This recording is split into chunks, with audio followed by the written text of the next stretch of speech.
అందరికీ నమస్కారం అండి. ఈ కూటమి ప్రభుత్వం అధికారంలోకి వచ్చిన తర్వాత చూస్తున్నాం రాష్ట్ర వ్యాప్తంగా రైతులకి ఏ రకంగా ఇబ్బంది ఉంటుందా అన్నది. గిట్టుబాటు ధరలు లేవు. దళారీ వ్యవస్థ ఎక్కువగా ఉంది. ముఖ్యంగా అనపర్తి నియోజకవర్గంలో చూస్తున్నాం. మొన్నే చూసాం.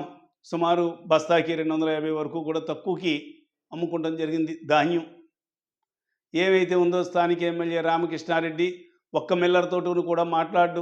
ఎందుకు తక్కువ కొంటున్నారని. కారణం మరి దీపోత్సవం పేరుతోటి వాళ్ళ దగ్గర ఎంత అమౌంట్ గుంజించాడో కూడా మనం అందరం కూడా చూసాం.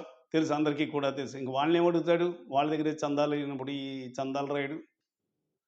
అంతేకాకుండా పండిన పంటకు గిట్టుబాటు ధర లేక ఖర్చులు ఎక్కువైపోయి ఒకవైపు రైతులు బాధపడుతూ ఉంటే, మరో పక్కన వ్యవసాయం చేయడానికి ముఖ్యంగా వరికి అత్యవసరం మనకి ఎరువు, యూరియా.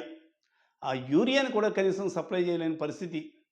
ఈ రోజున అనపర్తి నియోజకవర్గంలో ఎక్కడికక్కడే చూస్తున్నాం. కోఆపరేటివ్ సొసైటీల దగ్గర లైన్లన్నీ కూడా పెద్ద పెద్ద లైన్లు, క్యూలు, గొడవలు, రణగణ ధ్వనులు అన్నీ కూడా రైతులు అందరూ కూడా ఎంత బాధపడుతున్నారో, ఎంత కష్టపడుతున్నారో చూస్తున్నాం. వీడియోలు వచ్చినాయి. ఇవన్నీ పక్కన పెట్టి రామకృష్ణారెడ్డి చాలా చిత్రంగా ఇది వైఎస్ఆర్ కాంగ్రెస్ పార్టీ కుట్ర అంటాడు. అసలు సిగ్గులేదా మాట అంటానికి రామకృష్ణారెడ్డి నీకు? మేము ఎవరన్నా రైతులను తీసుకొచ్చామా? మా వైఎస్ఆర్ వాళ్ళు నాయకులు ఎవరన్నా వచ్చి అక్కడ గొడవ పెట్టామా? అది మీరు ఇటువంటి ఎన్నో విషయాల్ని మీ సొంతానికి వాడుకునే లక్షణాలు మీకునే. మేము ఈరోజు కూడా ఇంత గొడవ జరుగుతున్నా కూడా మేము ఎక్కడ కూడా ఫ్లేరప్ చేయలేదు దాన్ని. కేవలం రైతులే తిట్టుకుంటున్నారు. నీకు దమ్ముంటే ఆ రోజు నా క్యూలో ఉన్నప్పుడు ఆ క్యూలోకి వెళ్ళవలసింది నువ్వు. ఏ రకంగా ఏకి పాడేద్దరో నీకే తెలుసు. ఒక్కరోజు కూడా నువ్వు అక్కడ క్యూల దగ్గరికి వెళ్ళడానికి సాహసించలేకపోయావు. మళ్ళీ వైఎస్ఆర్ వాళ్ళపైన నువ్వు కుట్రనంటావా? కనీసం ధాన్యానికి మద్దతు ధర లేదు, ఖర్చులు ఎక్కువైపోయినాయి.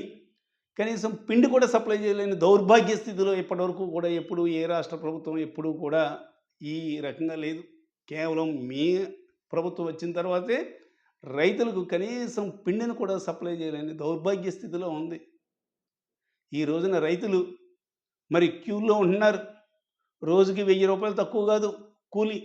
ఒక రోజు నుంచి 2 రోజుల వరకు కూడా క్యూలో ఉంటున్నారు. అంటే మీరు ఇచ్చే బస్తా గురించి 1000 నుంచి 2000 వరకు కూడా వాళ్ళ కూలీలు పోగొట్టుకోవాల్సి వస్తుంది.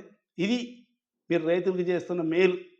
తీరా మోసి ఎంత చేసినా కూడా దానికి ఎకరానికి 1 బస్తా అని లిమిటు. ఈ రోజున యూరియా ప్రతి రైతుకి కూడా సుమారు 4 బస్తాలు అవసరం ఎకరానికి. ఒక్కో బస్తా ఇస్తారా? మరి అంత సప్లై ఫుల్గా ఉన్నప్పుడు 4 బస్తాలు ఎందుకంటే అన్నీ ఇచ్చేయచ్చు కదా, ఎందుకు వెళ్ళకపోతున్నారు? ఒకేపుని మీరు సరఫరా చెయ్యలేని స్థితిలో ఉంటూ వైఎస్ఆర్ వాళ్ళపైన మిగతా వాళ్ళపైన కూడా విషం చిమ్మడం అన్నది నీ నైజం. ప్రజలందరూ కూడా గమనిస్తూ ఉన్నారు.